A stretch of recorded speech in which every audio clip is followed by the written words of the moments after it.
जय हिंद दोस्तों, ज्ञान आश्रम में आप लोग का स्वागत है। आज हम लोग का बीएसटी का ये अगला वीडियो है जिसमें हम लोग आज प्रबंध के सिद्धांत में हेनरी फ्यूल के 14 सिद्धांत के ऊपर बात करेंगे और सारे एक एक सिद्धांतों को डिटेल के साथ अच्छे तरीके से समझते चलेंगे ताकि एग्जाम में जब आपके आए कि हेनरी फ्यूल के 14 सिद्धांत का आप जो है व्याख्या कीजिए तो आप उसको अपने लैंग्वेज में बता सकें। ठीक है, तो यह वीडियो जो है इसके ऊपर होने वाला और ये बात जान लीजिए कि ये 14 सिद्धांत बोर्ड के एग्जाम के लिए बहुत ज़्यादा इंपॉर्टेंट है। साथ ही साथ आप यहाँ पर कुछ देख रहे हैं, हम लोगों ने जो है ज्ञान आश्रम पे नया बैच लॉन्च कर दिया जो बहुत ही ज़्यादा सस्ता है। इसकी कीमत आप मान लीजिए कि एक महीने का 100 रुपया भी नहीं है, ठीक है, उससे भी कम। यहाँ पर आप देख रहे हैं कि ये बैच जो है हम लोग का 16 अगस्त से शुरू होगा। ठीक है, बैच का जो टाइम है ये 16 अगस्त है, 16 अगस्त से शुरू हो जाएगा, लेकिन इसके अंदर जो है रजिस्ट्रेशन स्टार्ट हो सकता है, हो चुका है। ठीक है, अगर आप लोगों को रजिस्ट्रेशन करना है, अगर आपको इस बैच के साथ जुड़ना है तो फटाफट जो है आप रजिस्टर कर लीजिए। ठीक है, तुरंत जुड़ जाइए ताकि 16 तारीख के आप जो है पहला दिन से आप पहला क्लास से ये बैच को पढ़ना स्टार्ट कर दें और चीज़ों को समझना स्टार्ट कर दें। साथ ही साथ आप जो है इस बैच की टाइमिंग देख लीजिए कि 3:30 से 5:30 के बीच में चलने वाला है। ठीक है, 3:30 से 5:30 यानी 2 घंटे का पर डे इसमें क्लास चलेगा। एक क्लास अकाउंटेंसी का, फिर कुछ दिन बीएसटी, कुछ दिन इकोनॉमिक्स, इस तरह से हमारा चलता रहेगा। पर डे 2 क्लासेस चलेगा। ठीक है, लाइव क्लासेस रहेगा ऐप के ऊपर। ठीक है, अब इसके साथ आप जो देख रहे हैं कि इसकी कीमत कितनी है, हमने आपको प्रॉमिस किया था कि इस बार जो हम बैच लेके आएंगे वो सबसे कम कीमत पे होगा, बहुत ही कम कीमत में। तो यहाँ पर देख रहे हैं कि केवल 999 रुपये। ठीक है, 999 रुपये के आप कीमत में यहाँ पर जो है पूरे बैच को आप पढ़ सकते हैं। और इसमें है क्या, इसमें आपको 999 में आपको तीनों सब्जेक्ट पढ़ाया जाएगा, अकाउंटेंसी भी, बीएसटी भी और इकोनॉमिक्स भी। और सबसे इंपॉर्टेंट बात, आप में से बहुत बच्चों को ये कन्फ्यूज़न हो जा रहा है कि 999 जो है हर महीने पेमेंट करना है क्या? नहीं, ये केवल वन टाइम पेमेंट है।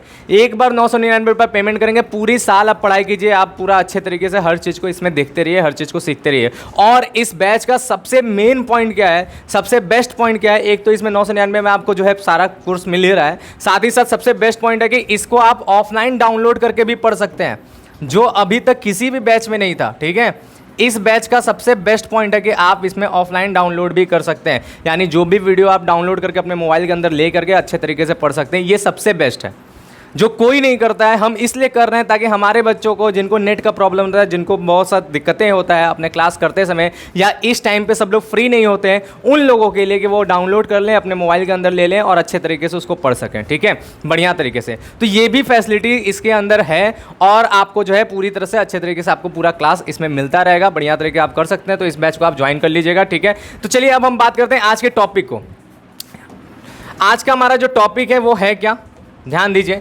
तो हम लोगों का जो आज का टॉपिक चल रहा है ये हेनरी फ्यूल के जो है 14 सिद्धांत के ऊपर हम लोग बात करने जा रहे हैं कि हेनरी फ्यूल के जो है 14 सिद्धांत कौन से हैं। ठीक है, कौन कौन से हैं, क्या क्या हैं, इसके अंदर की सारी बातों को हम लोग जो है इसमें चर्चा करने वाले हैं, समझना है और एक एक सिद्धांत को डिटेल के साथ समझ लेना है। तो इसमें देखिए सबसे पहला सिद्धांत है कार्य विभाजन का सिद्धांत। अच्छा, इससे पहले की वीडियो आप लोगों ने देखा ही होगा, नहीं देखा होगा तो जो है लास्ट में आपको प्लेलिस्ट का जो है एंड स्क्रीन पे लिंक दिखेगा, उस पर क्लिक करके प्लेलिस्ट खोल लीजिएगा, पूरी basic video line by line देख लीजिएगा। साथ ही साथ अगर आप उस तरह से नहीं देखना चाहते तो आई बटन में भी वीडियो लगा हुआ है, प्लेलिस्ट लगा हुआ, वहाँ से भी आप जो है इस चीज़ को देख सकते हैं, इससे पहले की वीडियो को। ठीक है, तो यहाँ पर जो है हम लोग का क्या लिखा है कि कार्य विभाजन का सिद्धांत हेनरी फ्यूल कहते क्या हैं, ये प्रबंध के सिद्धांत हैं।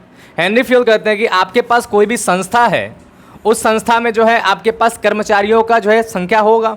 एक कर्मचारी से तो संस्था चल नहीं रहा है, इस संस्था के अंदर जो है कई ढेर सारे कर्मचारी होंगे। ठीक है, ये संस्था है, इसके अंदर जो है कई ढेर सारे एम्प्लॉयज़ होंगे। ठीक है, कई ढेर सारे एम्प्लॉयज़ होंगे और आप सभी बच्चों को ये पता ही होगा कि हर एम्प्लॉय के पास अपना अपना एक हुनर होता है। जैसे आप ही सभी लोग में सबके पास अपना अपना हुनर है कि नहीं, सब किसी एक चीज़ में अच्छे हैं तो किसी अगले चीज़ में थोड़ा अच्छे नहीं है, थोड़ा ख़राब है। ठीक है, तो हेनरी फ्यूल ने बोला क्या कि अपनी संस्था के अंदर जितने भी कार्य हैं, अच्छा एक संस्था में एक ही कार्य नहीं होता, बहुत तरह का कार्य होता है। जैसे हम अपना खुद का एग्जाम्पल ले लें तो यहाँ पर भी हम लोग को वीडियो बनाना, थंबनेल बनाना, वीडियो एडिट करना, थंबनेल को जो है चीज़ों को लगाना, जो है एसईओ करना, जो जब भी सर्च इंजन ऑटोमाइजेशन होता है, जब भी वीडियो अपलोड होता है, फिर उसके बाद जो है हम लोग को क्या करना होता है, लाइव क्लास की व्यवस्था करना, ये सारी चीज़ को मेंटेन करना, ऐप देखना, नोट्स बनाना, बहुत सी चीज़ें हैं। ठीक है, तो हमारे यहाँ भी काम जो है बहुत ढेर सारा है।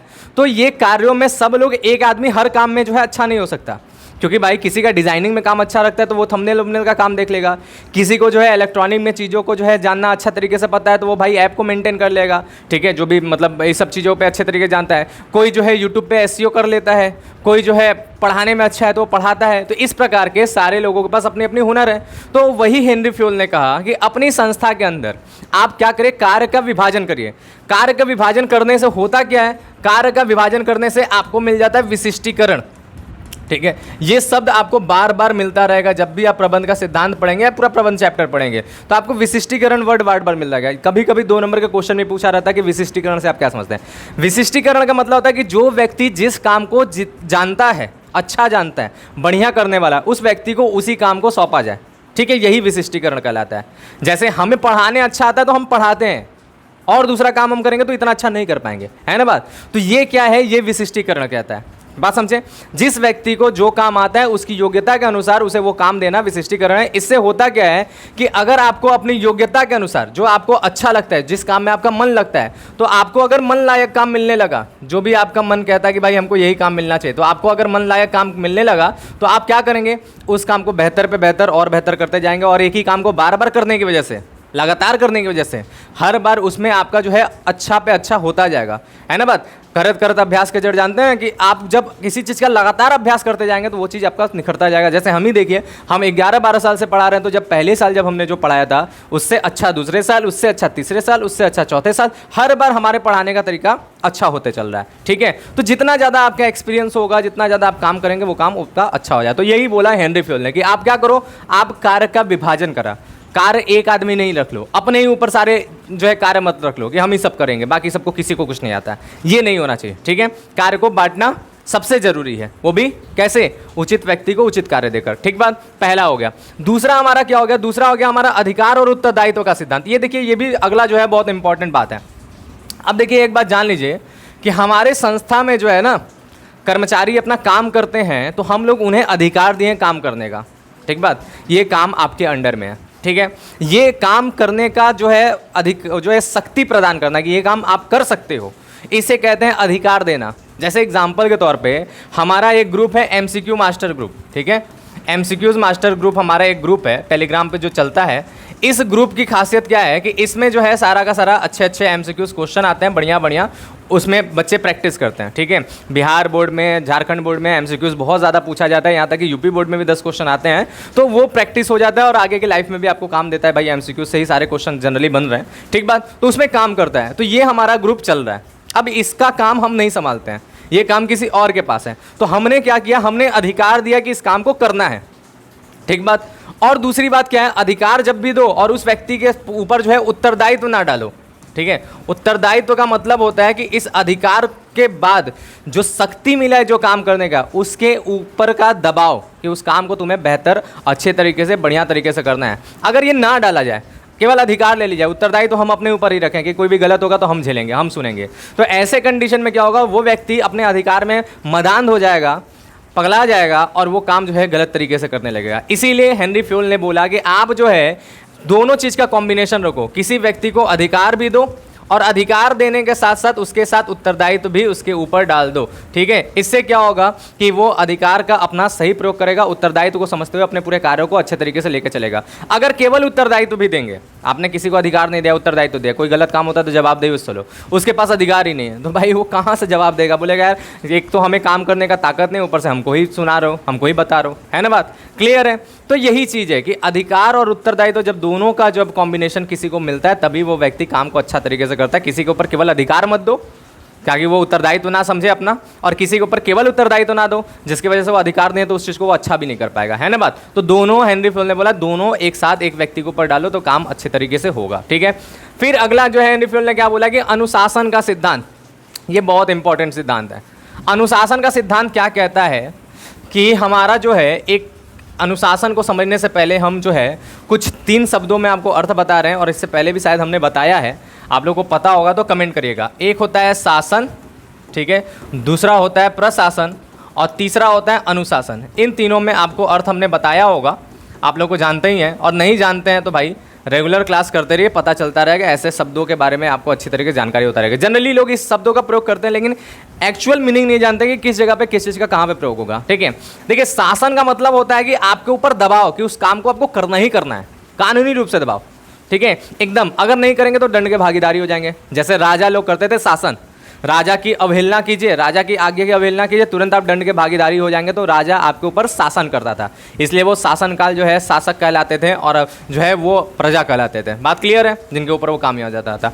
तो इस तरह से ये शासन क्या है, शासन मतलब दबाव पूरी तरह से आप उसके कंट्रोल में, इसमें स्वतंत्रता है ही नहीं, एकदम स्वतंत्रता नहीं है, स्वतंत्रता का हनन हो चुका है, आप एकदम परतंत्र है, जैसा राजा बोलेगा वैसा आपको करना है। ठीक है, ये शासन हो गया। अनुशासन क्या है, इसी का उल्टा। अनुशासन में क्या है कि आप किसी पे दबाव नहीं डालेंगे, किसी की स्वतंत्रता को नहीं छीनेंगे, आप इस तरह से उस पर प्रभाव डालेंगे अपने कार्यों को लेकर के, अपने काम को लेकर के। आप इस प्रकार से काम करें, आप इस प्रकार से मेहनत करें कि आपको देख करके व्यक्ति प्रेरित हो जाए और आपकी बात को सुनने के लिए तैयार हो जाए और अपने मन से, अपनी इच्छा से आपका कार्य करता चला जाए। ठीक है, इसको कहते हैं अनुशासन, है ना बात। अनुशासन में व्यक्ति को अपना बना लिया जाता है अपने मेहनत से, दबाव नहीं डाला जाता है, एकदम कानूनी रूप से एकदम चाप नहीं लिया जाता कि भाई करबे करो, ऐसा नहीं है। ठीक है, उसको जो है फ्रीडम दिया जाता है और वो अपने हिसाब से, अपने मन से खुश होकर के उस काम को कर देता है। ठीक है, ये होता है अनुशासन। और प्रशासन में क्या होता है, प्रशासन में आपको स्वतंत्रता भी होता है और कुछ चीज़ में परतंत्रता भी होता है। जैसे हम लोग जो है अभी प्रशासन में हैं, हम लोग स्वतंत्र भारत के नागरिक हैं, हम लोग स्वतंत्र हैं, लेकिन क्या हर चीज़ में स्वतंत्र है? अगर हर चीज़ में स्वतंत्र होता है तो कोई भी इलीगल काम भी कर सकते हैं, है ना? नहीं। तो इसीलिए क्या है कि कुछ चीज़ों में जो लीगल काम के अंदर में आता है, उस चीज़ों में हम लोग क्या है, परतंत्र हैं। अगर हम लोग इलीगल काम करते हैं तो तुरंत क्या होगा, तुरंत हमारे ऊपर जो है केस हो जाएगा, हम जो है जेल में चले जाएंगे और उस तरह से जो है फंस जाएंगे। बात समझे? तो इसीलिए प्रशासन क्या है, प्रशासन आपको स्वतंत्रता तो दे रहा है, लेकिन प्रमुख चीज़ों में शासन भी लगा करके रखा है। ठीक बात समझे कि ये काम आप इस तरह से नहीं कर सकते हो। ठीक है, तो हेनरी फ्यूल ने कौन सा सिद्धांत अपनाया? हेनरी फ्यूल ने बोला कि आपको एक संस्था के अंदर, आपकी अगर अपनी संस्था है, ठीक है, ये बात समझिएगा, अगर आपकी अपनी संस्था है तो इस संस्था के अंदर आपको क्या करना है, कर्मचारियों को किस प्रकार से रखना है, अनुशासित रखना है। इसमें जो कर्मचारी रहे वो अनुशासित रहें, यानी आप उनको इतना प्रभावित कर दो, इतना प्रभावित कर दो कि वो आपके काम अपने मन से करते रहें। यानी आप एक तरह से लीडरशिप इस प्रकार से करो कि आपके वो भक्त बन के, आपके वो फॉलोअर्स बन के आपके काम वो करते चले जाएं। ठीक है, इसको कहते हैं अनुशासन। जैसे अब इसका एक एग्जाम्पल देखिए, पहले के समय टीचिंग का एक मेथड होता था जिसमें टीचर जो है जनरली शासन करते थे। पहले टीचिंग में क्या होता है, टीचर शासन करते हैं, बच्चों को डरा करके, मार करके, पीट करके जो है काम करवा लेते थे, है ना बात, और बच्चे करते थे, वो बड़ा इफेक्टिव वो भी था, ऐसा नहीं कि वो इफेक्टिव नहीं था। लेकिन आज के समय में क्या हुआ, उल्टा हो गया। आज के समय में किसी बच्चे को कुछ बोल दो, कुछ डांट दो, तो पता नहीं कौन सा तरीका है कि बच्चे खुद गर्म हो जा रहे हैं, या तो बहुत ही ज़्यादा कमज़ोर बच्चे हो जा रहे हैं, या तो वो बहुत एग्रेसिव हो जा रहे हैं कि टीचर से ही लड़ जा रहे हैं, बहुत ज़्यादा लड़ जाते हैं। बात कहाँ तक पहुँच जाता है कि बीच में अगर मर्यादा ही खत्म हो जाता है स्टूडेंट और टीचर का। या तो कुछ इतने कमज़ोर टाइप के बच्चे हैं कि सुनने के बाद जो है गलत कदम उठा ले रहे हैं, जैसे आप लोगों को पता ही अभी एक घटना घटित हुआ है ना बात। तो इस तरह के भी हैं। तो इसीलिए आज का टीचिंग का मेथड ही बदल चुका है। अब जो है टीचिंग हमें किस तरह से करना है, शासन करके नहीं बल्कि अनुशासन करके। अब हमें बच्चों को इस प्रकार से प्रेरित करना है कि बच्चे रिजल्ट भी ले आएँ, आपकी बात भी मान लें, और उनके ऊपर जो है ये भी ना लगे कि टीचर हमारे ऊपर शासन कर रहा है, ठीक है, हमको गुलाम बनाया, हमको मार रहा है, हमको पीट रहा है, हमको डांट रहा है, सब काम अच्छे तरीके से हो जा रहा है, बच्चे प्रभावित हो जा रहे हैं। ठीक है, तो आज की टीचिंग की मेथड जो है अनुशासन पद्धति के हिसाब से चल रहा है। बात क्लियर हो गया, अनुशासन समझ में आया? तो अनुशासन का सिद्धांत भी हमें अपने संस्था के अंदर ले आना चाहिए अगर हमें प्रबंध एकदम जबरदस्त तरीके से करना है, ताकि काम जो है संस्था में बेहतरीन तरीके से चलता जाए। ठीक बात समझ में आ रहा है? कमेंट करते रहिएगा। नेक्स्ट हमारा क्या है, नेक्स्ट हमारा आदेश की एकात्मकता का सिद्धांत। ये बहुत इंपॉर्टेंट है, आपके 2 नंबर के क्वेश्चन में, वेरी शॉर्ट क्वेश्चन में पूछा जाता है, ऐसा क्वेश्चन है। ठीक है, एक तो पूरा लॉन्ग में पूछा ही जाता है कि 14 सिद्धांत बता दो, लेकिन कभी कभी कुछ सिद्धांतों को 2 नंबर में पूछ लिया जाता है, इसलिए हर सिद्धांत को अपने लैंग्वेज में लिखना समझना सीखिए। आदेश की एकात्मकता का सिद्धांत ये कहता है कि हमारी संस्था में कई पद होते हैं, जैसे आपने पढ़ा, ये प्रबंध के 3 स्तर होते हैं। एक होता है उच्च स्तर, है ना बात, आप जानते हैं उच्च स्तरीय प्रबंध, ठीक है, फिर होता है मध्य स्तर यानी मिडिल लेवल, मध्य स्तरीय प्रबंध, और फिर होता है निम्न स्तर। हम लोग ये बात जानते हैं कि इस तरह से हमारे जो है प्रबंध के स्तर होते हैं, और ये भी हमने बताया कि ये तिकोना होता है ना, पिरामिड के शेप में होता है। पिरामिड में शेप का होने का मतलब जो है उच्च स्तर पे जो है एक व्यक्ति होता है, मिडिल लेवल पे जो है एक से ज़्यादा कुछ लोग होते हैं, और निम्न पे सबसे ज़्यादा होते हैं। जैसे हम मान लें उस स्तर पे जो है केवल एक व्यक्ति है, मिडिल वाले में हम मान लेते हैं 2 लोग हैं, और इसमें मान लेते हैं हम 3 लोग हैं। ठीक है, ये हम एक एग्जाम्पल के तौर पे मान लेते हैं। आदेश की एकात्मकता का सिद्धांत ये कहता है कि एक व्यक्ति को एक ही लोग आदेश दो। अब देखिए यहाँ पे तो केवल अकेला ये है, तो ये तो जिसको भी आदेश देगा इसमें तो कन्फ्यूज़न है ही नहीं, ये दोनों आराम से काम कर देंगे क्योंकि ऊपर एक ही है, वो नीचे वाले को बोल रहे सुन रहे काम हो जाएगा। इन दोनों को कन्फ्यूज़न होगा क्या, ये बोलेगा कोई काम करने के लिए फटाक से कर देगा, इससे भी बोलेगा कर देगा, क्योंकि भाई एक ही आदमी से आदेश आता है। लेकिन अब यहाँ पर दो लोग हैं, है ना बात, यहाँ पर देखिए एक व्यक्ति ये है, एक व्यक्ति ये है। अब ये इससे कुछ कहता है और ये भी उससे कुछ कह देता है कोई काम करने के लिए।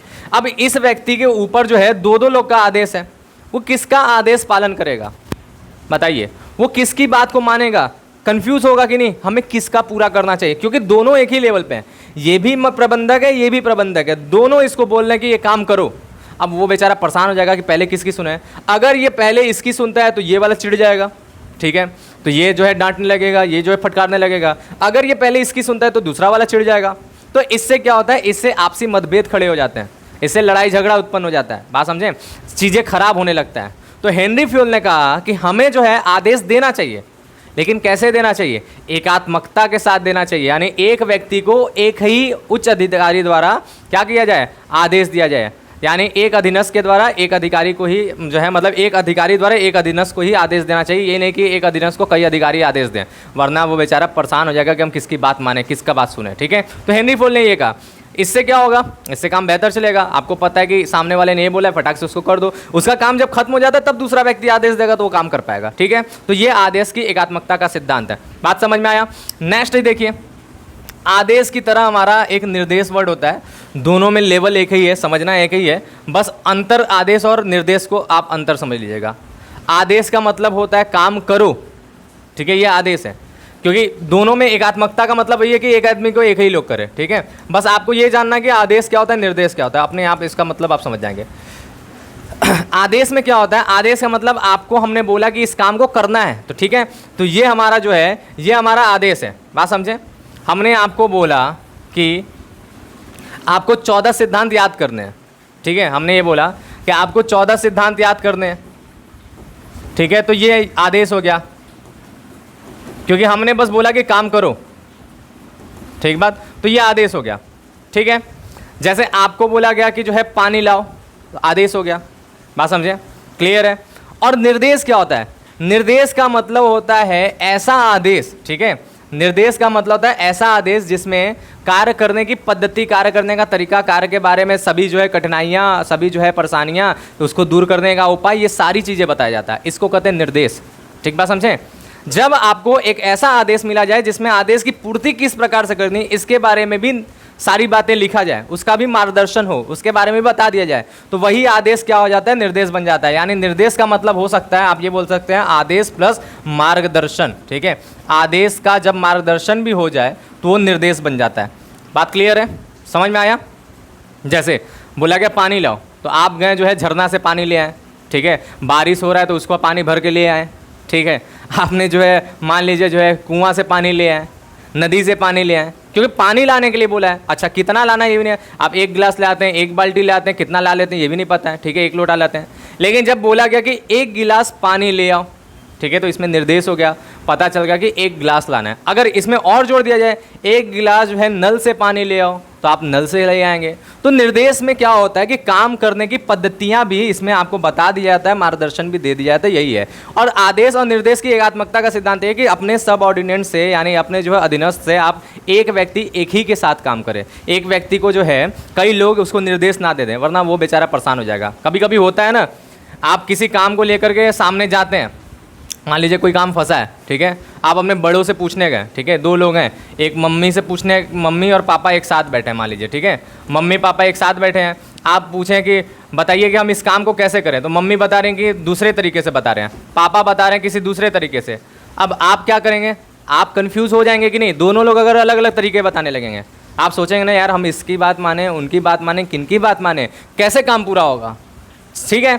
तो इससे कन्फ्यूज़न खड़ा हो जाता है। इसीलिए बोला गया कि आप क्या करें, एक व्यक्ति को केवल एक लोग निर्देश देगा तो काम जो है बेहतर तरीके से हो जाएगा, ठीक बात। तो ये हेनरी फ्यूल का ये भी सिद्धांत है। और हेनरी फ्यूल का सिद्धांत ये मत सोचिएगा कि केवल संस्था में लग रहा है, नहीं, प्रबंध जहाँ जहाँ है उन सब जगह हेनरी फ्यूल का सिद्धांत होगा। क्योंकि हेनरी फ्यूल कौन से व्यक्ति हैं, सार्वभौमवादी व्यक्ति हैं। ये सार्वभौमिकता पे जोर दिए थे, ये बोले थे कि हमारा सिद्धांत या प्रबंध जो है सार्वभौमिक है, हर जगह प्रयोग होने वाला है। इसलिए इन्होंने जो सिद्धांत भी अपना जो दिया वो भी ऐसा ही दिया जो सार्वभौमिक है, सब जगह पे यूज़ होगा। ठीक बात, क्लियर है? यहाँ तक बातें समझ में आ गया? चलिए अब आगे देख लीजिए, आगे हमारा क्या कहता है, आगे की बात हमारा कहता है सामूहिक हितों के लिए व्यक्तिगत हितों का समर्पण। ये भी एक बहुत इंपॉर्टेंट बात है, ठीक है? इस चीज़ को भी देख लीजिए कि ये क्या होता है। अब इसमें आप वर्ड सही समझिए, सामूहिक हित और व्यक्तिगत हित दो प्रकार का हित है। जैसे एग्जाम्पल के तौर पे एक संस्था है, ठीक है? इस संस्था में जो है टोटल 1 2 3 4 5 6 कर्मचारी हैं, ठीक है? 6 कर्मचारी यहाँ पर इस संस्था के अंदर जो है काम कर रहे हैं। अब सामूहिक हित का मतलब होता है कि ऐसा फायदा, एक ऐसा लाभ जो इस पूरे इस संस्था को हो रहा है, ठीक है? एक ऐसा लाभ जो संस्था को हो रहा है। अब बताइए, जब संस्था को लाभ होगा तो 6 लोगों को लाभ मिलेगा कि नहीं? ऑटोमेटिकली मिल जाएगा ना भाई। आप जिस संस्था में, अगर वो संस्था आगे बढ़ेगा तो आप खुद ही आगे बढ़ जाएंगे, है ना? बात समझ रहे हैं ना? क्लियर है? और अगर इसमें जो है एक व्यक्ति को अगर लाभ हो रहा है, पहले नंबर को केवल इसको लाभ हो जाएगा, तो क्या इस पूरे बाकी लोगों को लाभ होगा? नहीं होगा ना। तो व्यक्तिगत हित का मतलब केवल एक व्यक्ति का हित, सामूहिक हित का मतलब संस्था का हित, ठीक है? और हेनरी फ्यूल ने क्या बोला कि सामूहिक हित के लिए यानी संस्था के हित के लिए व्यक्तिगत हितों का समर्पण, यानी व्यक्तिगत हित छोड़ दो। जैसे एग्जाम्पल के तौर पे मान लीजिए एक मैनेजर है, ठीक है? वो परचेज मैनेजर है, क्रय विभाग का प्रबंधन करता है, रॉ मटेरियल्स खरीदना उसका काम है। अब वो चेक कर रहे हैं कि उसके भाई का भी दुकान है, बात समझे? उसके भाई का भी वो जो है दुकान है जहाँ से वो रॉ मटेरियल खरीद सकता है, ठीक बात? लेकिन देख क्या रहा है कि उसके भाई के दुकान पे आज जो है रॉ मटेरियल जो है 1000 रुपये का मान लीजिए मिल रहा है, ठीक है? लेकिन उसके भाई के अलावा एक दुकान है जहाँ पर रॉ मटेरियल जो है 950 रुपये का मिल रहा है, ठीक बात? अब वो क्या करेगा, अगर वो व्यक्तिगत हित देखेगा, ठीक है? तो व्यक्तिगत हित देखेगा तो सोचेगा यार मेरे भाई को फ़ायदा हो जाए, इसलिए चलो भाई हम इसके यहाँ से सामान ले आते हैं, ठीक है? 50 रुपये मेरे भाई को भी फ़ायदा हो जाएगा, उसका भी सामान बिक जाएगा और हमारा तो संस्था में जा ही रहा है, तो हमारा तो बात हो ही जा रहा है, ठीक है? तो इससे क्या होगा, इससे उसका व्यक्तिगत फ़ायदा तो है, लेकिन संस्था को क्या है, संस्था को हर बार 50 रुपये का नुकसान है, बात समझे? तो इसीलिए हेनरी फ्यूल ने बोला कि आपको जो है अपना व्यक्तिगत नहीं देखना, आप क्या करेंगे, सामूहिक हित देखेंगे। ये 950 वाला ही खरीदेंगे जिससे पूरे संस्था को फायदा होगा, पूरे संस्था को फायदा होगा तो आपका संस्था ऑटोमेटिकली आगे बढ़ेगा, आप खुद आगे बढ़ेंगे, और आप आगे बढ़ गए तो अपने भाई को भी आप आगे बढ़ा ही सकते हैं, बात समझे?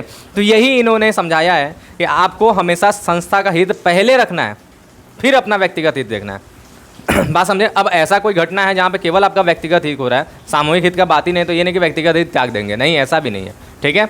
लेकिन जहाँ पे दोनों क्लैश कर रहे हैं, दोनों एक दूसरे पे अड़ जा रहे हैं, तो आप पहले किसको देखेंगे, सामूहिक हित की बात करेंगे, ठीक है? समझे? क्लियर है? जैसे देखिए भारतीय राजनीति में क्या हो रहा है, सब लोग अपना व्यक्तिगत हित देखता है, सामूहिक हित नहीं, देश हित के लिए कोई सोचता नहीं है। सब सोचते हैं कि किसी तरह हमको सत्ता मिला रहे, हम सत्ता में बने रहें, या हमको सत्ता मिल जाए, इसी प्रकार की सोच है, ठीक है? इसीलिए देश हित ना होने की वजह से देश हम लोग का इतना पिछड़ा है।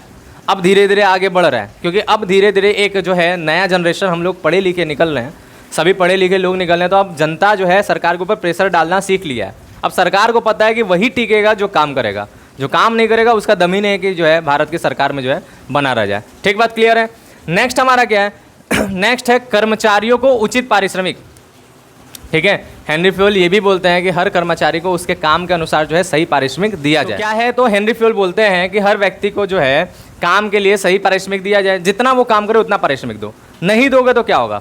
उचित पारिश्रमिक का मतलब ये है, आप जानिएगा, आपको एक नया बात यहाँ पे शायद सुनने को मिले, या पहले सुनते होंगे तो बात ही पता होगा, कि आप जो है दिन भर कोई काम करते हैं और फिर वही काम को रात में करते हैं, तो पता है रात की पारिश्रमिक ज़्यादा होती है उस काम के लिए, दिन की पारिश्रमिक उस काम के लिए कम होता है, ठीक है? दिन में भी आप 12 घंटे काम करें, रात में भी अगर 12 घंटे काम करें, तो इस 12 घंटे का जो है सैलरी ज़्यादा मिलता है, इसका कम मिलता है, क्योंकि आपको पता होना चाहिए कि रात जो है ज़्यादा कठिन होता है, रात में काम करना ज़्यादा कठिन है, इसलिए रात का जो है पारिश्रमिक ज़्यादा होता है, बात समझें? तो किसी भी व्यक्ति को कार्य करने के लिए उचित पारिश्रमिक दो जितने के वो हकदार है। ऐसा है कि बगल वाली संस्था में जो है एक लेबर है, एक कर्मचारी है, उसको जो है 8000 मिल रहा है और आप अपनी संस्था में उसे 7500 दे रहे हो या 7000 दे रहे हो, तो आपके यहाँ के क्या होंगे, जब तक मजबूर है वो आपके यहाँ रहेंगे, जैसे ही मौका मिलेगा तुरंत जो है भाग जाएंगे बगल वाले के पास, ठीक है?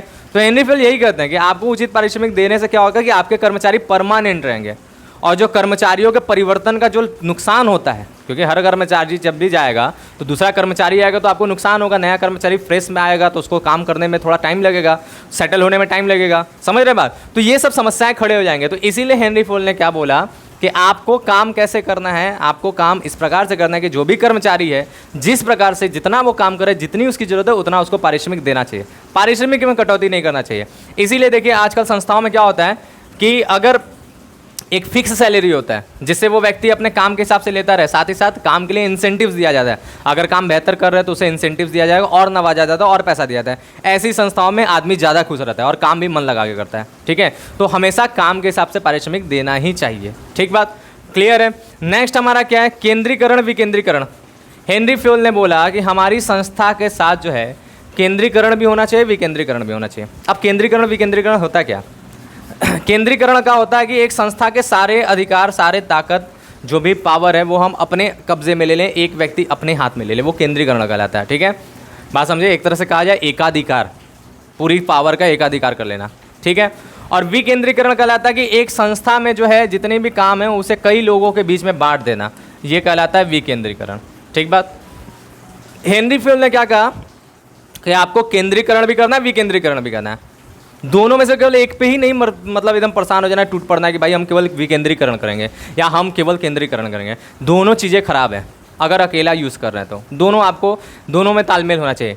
क्या उन्होंने बोला कि केंद्रीकरण आप करो, लेकिन केंद्रीकरण उन अधिकारों का करो, उन ताकतों का करो, उन शक्तियों का करो जिसका ज़रूरी है, जो एकदम आवश्यक है। ठीक है, अब मालिक अपना हर शक्ति अगर विकेंद्रित कर जाए तो पता चलेगा कि जितने जो लेबर्स हैं, जितने कर्मचारी हैं, वो मालिक को ही लात मार के जो है संस्था के बाहर कर देंगे, भाई तुम निकलो, है ना बात। तो ये चीज़ नहीं होना चाहिए। ठीक है, इसीलिए केंद्रीकरण भी जरूरी है। जब ताकत, जो प्रमुख ताकत होता है, सबसे मेन ताकत, वो अपने हाथ में हमेशा रहना चाहिए। वरना आपके लोग जो आए दिन वाले हैं, अभी नए नए आए हैं, वो आपको ही लात मार के आगे कर देंगे कि भाई तुम निकलो, हम संभाल लेंगे अब संस्था, तुम्हारी कोई ज़रूरत नहीं है। इसलिए केंद्रीकरण जरूरी है। जो सबसे आवश्यक, सबसे जरूरी और सबसे निजी और सबसे ताकतवर जो चीज़ें हैं उसका केंद्रीकरण हमेशा रहना चाहिए। ठीक है, विकेंद्रीकरण किसका करना चाहिए? विकेंद्रीकरण भी जरूरी है। विकेंद्रीकरण उनका जरूरी है कि जिस चीज़ की वजह से आपके ऊपर बहुत लोड पड़ रहा है, आपके पास ऐसे काम भी हैं जिसको आप दूसरों को बांट सकते हैं और आप इसलिए नहीं बांट रहे क्योंकि आपको डर है, तो ये भी गलत है। क्योंकि आपको कुछ चीज़ें बांटना चाहिए, ऐसी चीज़ें जरूर बांट देना चाहिए जिससे आपके ऊपर अनावश्यक लोड पड़ रहा है, बेमतलब का जो है भार पड़ रहा है, जबकि उसको बांट देंगे तो दूसरा व्यक्ति उस काम को अच्छे तरीके से बहुत आगे ले जा सकता है। ठीक है, तो इसलिए विकेंद्रीकरण भी होना चाहिए। आप समझें? क्लियर है? केवल ये नहीं कि आप जो है केवल केंद्रीकरण करके पूरा काम कर लें, तो दोनों यहाँ पे होना आवश्यक है। ठीक है, नेक्स्ट बात अगर हम बात करें सोपान श्रृंखला, ये एक बहुत इंपॉर्टेंट बात है। ये भी 2 नंबर के क्वेश्चन में बहुत ज़्यादा पूछा जाता है और केंद्रीकरण विकेंद्रीकरण भी वैसे पूछा जाता है। ठीक है, सोपान श्रृंखला की बात करिए, ये क्या होता है? इसको कहते हैं स्केलर चेन। मतलब चेन, श्रृंखला का मतलब क्या होता है? चेन होता है। और चेन आप लोग जानते हैं ना, चेन का मतलब ही क्या होता है? चेन का मतलब होता है कि हर एक कड़ी दूसरे के साथ जुड़ा रहे, इसी को तो चेन कहते हैं, है ना बात। सब एक दूसरे के साथ जुड़ा रहता है और जुड़ के एक बहुत लंबा जो है श्रृंखला बना लेता है, एक बहुत लंबा जो है चैन बना लेता है। बात समझें? अब सोपान श्रृंखला क्या कहता है? सोपान श्रृंखला एक ऐसा श्रृंखला है जिसमें एक चैन जो है एक से एक जो है जुड़ता चला जाए। ठीक है, बीच में कहीं भी एक दूसरे के साथ क्रॉस लिंक ना हो। जैसे एग्जाम्पल के तौर पर ऐसे करके एक कोई श्रृंखला बन गया, कोई ए नाम का व्यक्ति है, फिर बी है, फिर सी है, यहाँ पर डी है, यहाँ पर ई है, यहाँ पर एफ है। ठीक है, ऐसे करके मिला है। तो सोपान श्रृंखला ये कहता है कि अगर कोई इन्फॉर्मेशन इसके पास है तो ये इन्फॉर्मेशन पहले इसके पास जाएगा, फिर इसके पास जाएगा। ठीक है, और फिर अगर इधर से पहुँचाना है तो फिर इसके पास जाएगा, फिर इसके पास जाएगा और फिर इसके पास जाएगा। इस तरीके से इन्फॉर्मेशन प्रवाहित होगा। और अगर कोई इन्फॉर्मेशन इसके पास है तो फिर पहले वो यहाँ जाएगा, फिर यहाँ जाएगा, फिर यहाँ जाएगा, फिर जो है ए से बी के पास जाएगा और फिर बी से जो है सी के पास जाएगा। इस तरीके से जाएगा। बात समझें? तो ये सोपान श्रृंखला बात कहता है कि कैसे जाना है, इधर से इधर की तरफ या इधर से इधर की तरफ। ठीक है, बात समझें? और अगर कोई इन्फॉर्मेशन ए के पास है तो ए के साथ तो दोनों जुड़े हैं, तो वो बी को भी पहुंचा सकता है, डी को भी पहुंचा सकता है, दोनों को पहुंचा सकता है। अगर बी को पहुंचा रहा है तो बी से सी तक जाएगा। अब सी से डायरेक्ट एफ तक नहीं जाएगा, ये कभी भी नहीं हो सकता है। ठीक है, डायरेक्ट इन्फॉर्मेशन नहीं ट्रांसफर हो सकता है। समतल संपर्क जिसको कहते हैं, भाई सी और एफ जो है एक ही जैसे है ना, सी और एफ एक ही लेवल पे हैं, तो इसे कहते हैं हम लोग समतल संपर्क। अरे एफ कहाँ से आ गया? अरे ई तक होना चाहिए था ना, एक जो है हमने ज़्यादा बना दिया। चलिए यहाँ पर समझिएगा। ठीक है, ये समझिएगा। सी से जो है यहाँ तक ई की बात कर लेते हैं। सी से ई तक की बात करें तो कोई भी चीज़ है डायरेक्ट वहाँ पे नहीं जा सकता, दोनों एक लेवल पे हैं। बी और डी देखिए, बी और डी एक लेवल पे हैं, इसे कहते हैं समतल संपर्क। ये कभी स्थापित नहीं हो सकता है, ये सोपान श्रृंखला है। एक बार वापस समझ लेते हैं, क्योंकि यहाँ पे थोड़ा खिचड़ी हो गया, इसको थोड़ा साफ कर लेते हैं, फिर से समझिए, है ना बात, वरना कन्फ्यूज़न बना रहेगा। तो ये बहुत इंपॉर्टेंट समझने वाली चीज़ है। समझिए कि यहाँ पर ए है, फिर बी है, फिर सी है, ठीक है, ये 3 है, फिर यहाँ पर जो है डी है, और फिर यहाँ पर जो है ई है। बात समझें। सोपान श्रृंखला ये कहता है कि कोई भी इंफॉर्मेशन एक चेन की तरह जाएगा, ठीक है, जैसे सी से बी पे, बी से ए तक, ए से डी तक, डी से ई तक, इस प्रकार से या तो जाएगा, या फिर ऐसे जाएगा कि ई से डी तक, डी से ए तक, ए से बी तक, बी से सी तक, ठीक है, एक सीधे। लेकिन अगर बी, ए के पास कोई है इंफॉर्मेशन, तो ए जो है बी को भी दे सकता है, डी को भी दे सकता है। और अगर बी के पास चला गया तो बी से वो सी के पास जा सकता है, लेकिन बी से वो डी के पास नहीं जा सकता, भले ही दोनों एक ही समतल रूप में है। क्यों? तो यहाँ पर सोपान श्रृंखला का सबसे बड़ा कैरेक्टर ये है कि इसमें समतल संपर्क नहीं हो सकता है, यानी गैंग प्लैंक नहीं हो सकता है। इसको इंग्लिश में गैंग प्लैंक कहते हैं, ठीक है। आपस में सब बात नहीं कर सकते हैं। एक कड़ी है, वहीं से पूरी बातें होकर के जाएगा। कड़ी बीच में टूटना नहीं चाहिए, या कड़ी लांघना नहीं चाहिए। एक चीज़ को छोड़ के दूसरे पे शिफ्ट नहीं कर सकते, स्विच नहीं कर सकते। ना ही सी और ई का आपस में एक संपर्क हो सकता है, ये भी समतल संपर्क है, ये भी नहीं हो सकता। समझे बात? तो ये सोपान श्रृंखला है। तो इस तरीके से होने से फ़ायदा क्या होता है? फ़ायदा ये होता है कि एक जो है प्रक्रिया बना रहता है, और इन्फॉर्मेशन जो है सही तरीके से सही जगह पे आराम से जाता है। बीच में टूटने ना वजह से इन्फॉर्मेशन जो है उसकी गोपनीयता नहीं खराब हो जाती है, गोपनीयता नहीं बर्बाद हो जाती है, ठीक है। तो ये एक गोपनीय तरीके से सूचना को प्रवाह करने का जो है एक सिस्टम है, ठीक है। तो इन्होंने इस प्रकार से बताया कि हमारी संस्था के अंदर सूचनाओं के प्रवाह के लिए सोपान श्रृंखला का निर्माण जरूर होना चाहिए, ठीक है। ये बताया हेनरी फ्यूल ने, ठीक, क्लियर बात। इसके बाद अगला क्या है? इसके बाद हेनरी फ्यूल ने नेक्स्ट बात बोला कि व्यवस्था का सिद्धांत। अब ये व्यवस्था का सिद्धांत क्या कहते हैं? अब देखिए, व्यवस्था का सिद्धांत बहुत इंपॉर्टेंट है। देखिए, हम लोग के घर में हम लोग की मम्मी जो होती हैं वो व्यवस्था बड़ा अच्छा तरीके से संभालती हैं। देखेंगे ना, तो मम्मी हर चीज़ को एक निश्चित जगह पे रखती हैं, ये चीज़ वहाँ पे रहता है। और अक्सर हम लोग किसी चीज़ को खुआ देते हैं, लेकिन अपने मम्मी से वही चीज़ मांगे तो तुरंत मिल जाता है, तुरंत ढूंढ के निकाल देते हैं। क्यों? जानते हैं क्यों? क्योंकि वो व्यवस्था का सिद्धांत पालन कर रही हैं। उनको पता है कि कौन सा चीज़ कहाँ पर है, और वो सही जगह पे रखती हैं। हम लोग उठा के कहीं भी कुछ भी फेंक देते हैं, जो हम लोग क्योंकि अव्यवस्थित है, लेकिन हम लोग की मम्मी क्या होते हैं, उस चीज़ को उठा के उसके सही जगह पे रख देती हैं। इसीलिए हम जब ढूंढते हैं तो नहीं मिलता, और वो ढूंढती हैं तो फटाक से मिल जाता है, क्योंकि वो हर चीज़ को सही जगह पे रखते हैं। ये एक बात है। तो व्यवस्था का सिद्धांत क्या होता है कि उचित चीज़ को उचित जगह पे स्थान दो, ठीक है, यही व्यवस्था है। इससे होता क्या है? इससे ये होता है कि पहली बात कि काम में देरी नहीं होती है, जैसे हमने बोला कि कोई चीज़ ढूंढना नहीं पड़ेगा, परेशान नहीं होना पड़ेगा, पहली बात। दूसरी बात, साफ़ सुथरा माहौल भी लगेगा, सब चीज़ अच्छे तरीके से, वातावरण बहुत सुखद हो जाएगा, बहुत अच्छा हो जाएगा। और तीसरा क्या है, दुर्घटना होने का जो है संभावना नहीं रहेगा, क्योंकि हमें पता है कि जिससे बचना है वो उस जगह पे है, जिससे नहीं बचना वो उस जगह। जैसे कारखाना में मान लीजिए औजार हम कहीं भी इधर उधर फेंक दिए, तो कोई चल रहा है, उसके पैर में लग गया चोट, क्योंकि औजार फेंका हुआ था, कोई मशीन पैर पे गिर गया, अव्यवस्थित तरीके से रखा हुआ है, या हम जाके टकरा गए, पता ही नहीं था कि वहाँ पे वो चीज़ रखा हुआ है। तो ये चीज़ है। और अगर सब चीज़ जहाँ का है वहाँ पर रखा गया है, तो हमें पता है कि उस जगह से इतनी दूरी बना के रखो तो हमें चोट नहीं लगेगा, ठीक है। तो व्यवस्था का सिद्धांत दुर्घटनाओं को भी कम कर देता है। तो ये एक सिद्धांत होता है जिसको हेनरी फ्यूल ने कहा कि ये भी हमारे अपनी संस्था के अंदर रखना चाहिए, ठीक है, समझ में आ रहा है। इसके बाद हमारा नेक्स्ट सिद्धांत क्या कहता है? नेक्स्ट सिद्धांत कहता है समता का सिद्धांत। ये क्या है?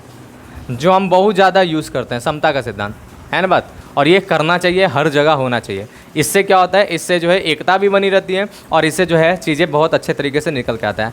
समता का सिद्धांत कहता है कि आपके लिए कोई भी विशेष ना हो, है ना बात, आपके लिए जो है कोई भी विशेष ना हो, आपके लिए सब के सब सामान्य हो। विशेष तो एकदम नहीं इसमें रहना है, आपके लिए सब सामान्य हो, ठीक है, सब सामान्य हो, और क्या हो, और इसी के साथ साथ जो है एक समान हो, सामान्य के साथ साथ एक समान, एक ही जैसा सबके साथ व्यवहार करना है। इसीलिए आप कभी भी नहीं सुनेंगे, कभी भी नहीं, और अभी से नहीं, इतने सालों से हम पढ़ा रहे हैं, ठीक है, आज तक हम जो है किसी को भी अपना फेवरेट स्टूडेंट नहीं बोले, कभी नहीं। फेवरेट वर्ड लगाते क्या होगा, वो हमारे लिए बड़ा विशेष हो जाएगा। तो बाकी के प्रति क्या होगा, मन में ये आ जाएगा सर उसको बड़ा मानते हैं, हम पे कम ध्यान देते हैं, है ना बात। ये ऑटोमेटिकली आना ही है ना, द्वेष भावना उत्पन्न हो जाता है। तो हम किसी को भी जो है बहुत खास कभी बोलते ही नहीं है। हाँ, तारीफ होता है, अगर पढ़ने में अच्छा है वो बात अलग है, लेकिन हम बोलेंगे फेवरेट है तो तुरंत बच्चों के नज़र में ये आ जाएगा सर इसको बहुत मानते हैं, हम लोग को नहीं मानते हैं। तो बच्चे जो है फिर हमारी बातों को उस तरह से लेंगे नहीं, है ना बात, समझें। इसी तरह हेनरी फ्यूल ने भी बोला कि अपने कर्मचारियों में सबको जो है इक्वल मानो, किसी को बहुत खास मत मानो। और जनरली आप देखेंगे कुछ लोग होते हैं ना चाटुकार टाइप के होते हैं, चमचा है ना बात, चाटुकार टाइप के कुछ लोग होते हैं कि नहीं, जिसको हम लोग कहते हैं चमचा, बात समझे, चमचा। वो क्या करते हैं, वो करते हैं अपने बॉस की जी हजूरी, दिन भर पीछे पीछे लगे रहते हैं। स्कूलों में भी होते हैं कुछ बच्चे जो टीचर को पटाने के चक्कर में लगे रहते हैं, हमेशा टीचर के पीछे पीछे घूमते रहते हैं, है ना बात। तो टीचर भी जानता है कि किस तरह का स्टूडेंट है, और अगर कुछ टीचर ऐसे होते हैं जो प्रभावित हो जाते हैं तो बात अलग है, लेकिन जनरली टीचर को पता होता है कि यह जो है क्यों हमारे पीछे पड़ा है ना बात, नंबर चाहिए जो है, जल्दी से पास होना, ये है वो है, तो वो समझ जाते हैं। लेकिन क्या होता है कि इस तरह के हमेशा हर जगह आपको मिलेंगे। अब क्या होता है, जो प्रभावित हो जाता है इन लोगों के चमचागिरी से, है ना बात, वो क्या होता है, वो इसको खास मानने लगेगा कि यार बहुत खास है, हमारे दिन भर हमारे साथ रहा है, हमारे साथ बहुत काम किया है, ये किया वो किया, प्रभावित हो जाएंगे। तो फिर क्या होगा कि अब बॉस क्या करेगा कि जब भी कोई भी फंक्शन होगा या कुछ भी होगा, बोलेगा कि ये फलाना व्यक्ति हमारा बड़ा खास है, इसी की वजह से संस्था चल रहा है, ये जो है संस्था का रीड आदि है, ये वो है, ये ऐसा है वैसा है, सबका खूब तारीफ करेगा। जबकि इसी के साथ करने वाले बाकी लोगों का तारीफ नहीं होगा, इसका कितना तारीफ़ कर देगा और बाकी लोग का तारीफ़ नहीं होगा। जबकि वो देखेंगे कि भाई हमारे साथ है, हम उससे अच्छा हैं, लेकिन हमारी तारीफ़ नहीं कर रहे, बस उसका तारीफ़ कर रहे हैं। तो इससे क्या होगा, द्वेष भावना उत्पन्न हो जाएगा। फिर क्या होगा, आपस में ही एक दूसरे को गिराने में सब लग जाएंगे, है ना बात। फिर जो है जनता जो है संस्था के अंदर क्या होगा, द्वेष भावना से जो है विरोधाभास उत्पन्न हो जाएगा, एक दूसरे से लड़ाई उत्पन्न हो जाएगा, सारी चीज़ें खराब हो जाएगा, बात समझें। और समता अगर रखें, सबको एक समान रख दें, सबको एक जैसा बोलें, तो फिर क्या होगा, फिर ये होगा कि सबको लगेगा ना कि हाँ ये है कि हमें जो है अच्छा काम करना है ना बात। सबको एक जैसा रखने से क्या होगा, किसी के अंदर ये बुराई वाला मन में द्वेष वाला भावना ही जन्म नहीं लेगा, तो सब एक टीम बन के काम करेंगे, एक रूपता से काम करेंगे और अच्छे तरीके से पूरा काम करके ले जाएंगे, है ना बात, समझ में आया, क्लियर है। नहीं तो किसी को विशेष मान लेंगे ना, तो पीछे वाले बोलेंगे जाओ भाई तुम तो बहुत खास हो ना, जाओ तुम ही अकेले करो, हम लोग नहीं करेंगे, तुम्हारा ही तारीफ होता, हमारे करने का क्या मतलब है। ऐसा होता है जनरली, आप लोग भी देखे होंगे अपने ज़िंदगी में। ये तभी होगा जब किसी को कोई ज़्यादा विशेष दर्जा देगा, ठीक है। तो हेनरी फ्यूल ने बोला कि भाई समता रखो। बॉस अगर अपने ही घर के किसी कर्मचारी को अपने यहाँ नौकरी दे देता है, ठीक है, मान लीजिए अपने जो है अपने घर में किसी भाई को, किसी भतीजा को, किसी रिश्तेदार को अपने यहाँ काम दे दिया है, तो उसके साथ भी उसे इतना वो नहीं व्यवहार करना कि मेरा भाई है या मेरा भतीजा है या कोई भी रिश्ता है, ठीक है, वो हमारा खास है, उसको अपना खास नहीं बना लेना, खास नहीं बनाना। क्यों नहीं बनाना है, अगर खास बनाएंगे तो बाकी काम नहीं करेंगे, है ना बात समझे, बाकी को द्वेष आ जाएगा, ठीक है। तो यही हेनरी फ्यूल ने बोला कि एक जैसा रखो, सब अपने आप अच्छा रहेगा, ठीक।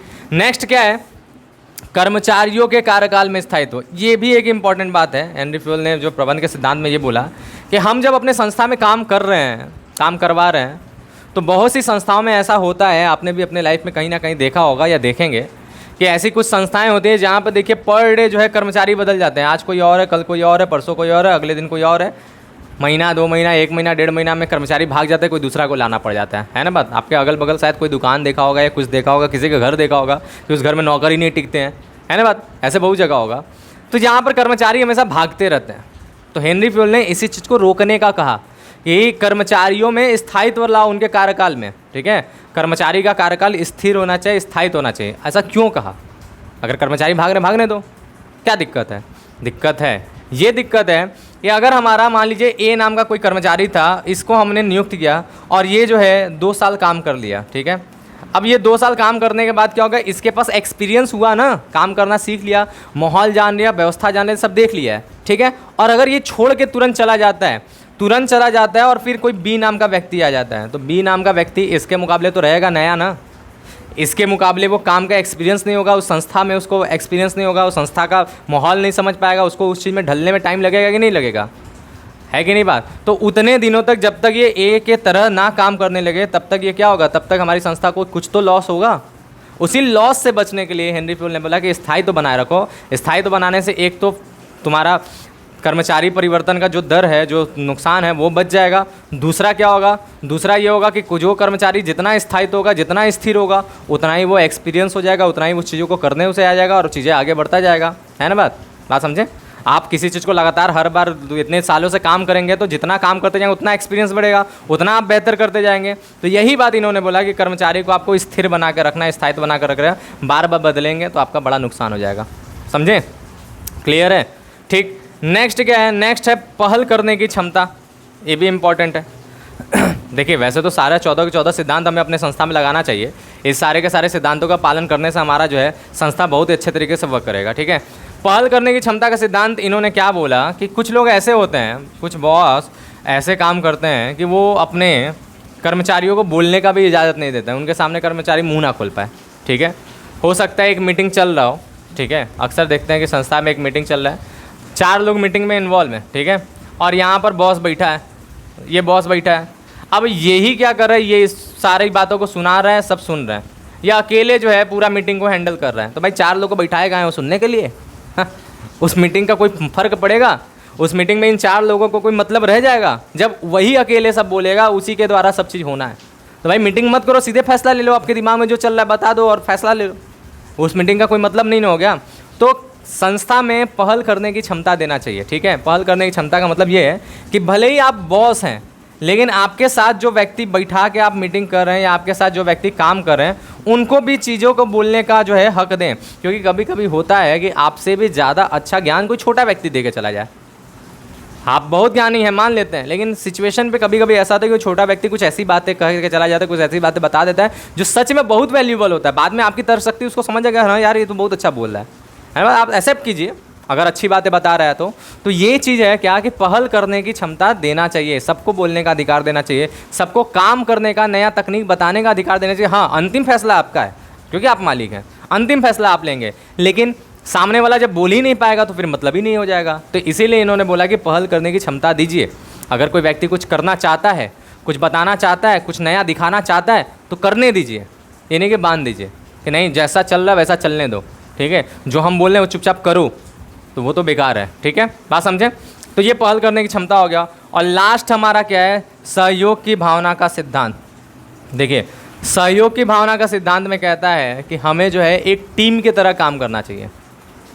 टीम में क्या होता है, वो टीम में भले ही जो है, जैसे मान लीजिए कि 4 लोगों का टीम है, ठीक है, 4 पर्सन है, तो भले ही इसमें 4 लोग हैं इस टीम में, लेकिन वो 4 लोग एक कहलाते हैं, टीम कहलाते हैं, क्योंकि वो चारों जो काम कर रहे हैं उससे पूरा टीम का जो है डेवलपमेंट हो रहा है, पूरा टीम उससे आगे बढ़ रहा है। बात समझें?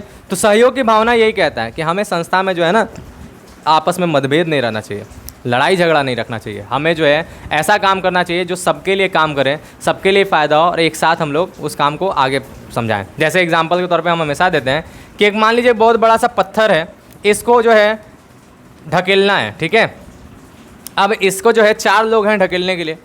अब 4 लोग हैं, अगर केवल एक आदमी पहले आके कोशिश करे, इसको हिला नहीं पाएगा, फिर उसके तुरंत बाद दूसरा आदमी कोशिश करे, नहीं हिला पाएगा, फिर ये तीसरा आदमी भी अकेले कोशिश करे, नहीं हिला पाएगा, फिर ये चौथा आदमी अकेले कोशिश करे, नहीं हिला पाएगा, क्योंकि भाई भारी पत्थर है, नहीं जा रहा है। लेकिन अगर ये चारों के चारों एक साथ इस चीज़ को हिलाने की कोशिश करें, ढकेलने की कोशिश करें, फ़र्क पड़ेगा, ये अपनी जगह से जाएगा। क्यों? क्योंकि इसे कहते हैं टीम स्पिरिट, इसे कहते हैं एक साथ काम करना, है ना बात। इसीलिए एक जो है हम लोग का तरीका होता है, आप लोगों को पता ही होगा कि जब भी हम लोग कोई बड़ा काम करते हैं, कोई अधिक काम, ऐसा मेहनत वाला काम करते हैं जिसमें बहुत लोग एक साथ जुड़े रहते हैं, तो देखते नहीं है, या तो इस तरह से करते हैं 1 2 3 और उसके बाद एक साथ काम करते हैं, ठीक है, या फिर जोर लगा के हईशा पे सब लोग काम करते हैं। ये जो बात है ये क्या है, ये एक साइकोलॉजिकल तरीका है कि जैसे ही ये वर्ड आएगा, जैसे 3 आया, सब एक साथ कोशिश किए, ये टीम वर्क हो गया, एक साथ दम लगाते ही वो काम कर जाएगा। लेकिन अगर सब चारों लोग हाथ लगाएं, लेकिन पहले एक काम कर रहा है, फिर दूसरा काम कर, फिर तीसरा काम, अगर यूनिटी नहीं है तो काम का कोई रिजल्ट ही बन के सामने नहीं आएगा। तो हेनरी फ्यूल ने यही इसी तरह को देख करके बोला कि हमें जो है अपनी संस्था को बहुत अच्छे तरीके से चलाने के लिए, बेहतर तरीके से काम करने के लिए टीम स्पिरिट रखना चाहिए, टीम वर्क करना चाहिए, सहयोग के साथ काम करना चाहिए और अपनी संस्था को आगे लेके जाना चाहिए। ठीक है, तो ये हो गया आज की क्लास, जिसमें हम लोगों ने देखा पूरी तरह से कि हमारा जो है हेनरी फ्यूल के टोटल 14 सिद्धांत का क्या क्या हैं, कैसे कैसे हैं। तो इस हिसाब से देखा जाए तो हम लोगों का हेनरी फ्यूल से रिलेटेड, ठीक है, हमने सारा चीज़ पढ़ लिया।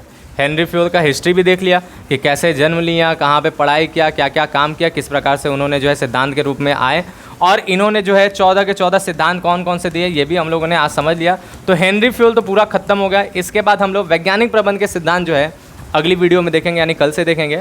और वैज्ञानिक प्रबंध के सिद्धांत में हम लोगों ने जो है F.W. टेलर का भी हेनरी फ्यूल की तरह सारी चीज़ों को देखेंगे कि उनका क्या सिद्धांत था, जन्म कैसे हुआ, सिद्धांत उन्होंने किस प्रकार से बनाया, किस प्रकार से दिया, और साथ ही साथ जो है उनके तकनीक भी पढ़ना है, उस सिद्धांत को प्रयोग करने के लिए उन्होंने कौन कौन सी तकनीक दिया। ठीक है, तो चलिए बस आज की क्लास को यहीं पे समाप्त करेंगे, मिलेंगे हम लोग नेक्स्ट क्लास में, तब तक के लिए थैंक यू, बाय, जय हिंद।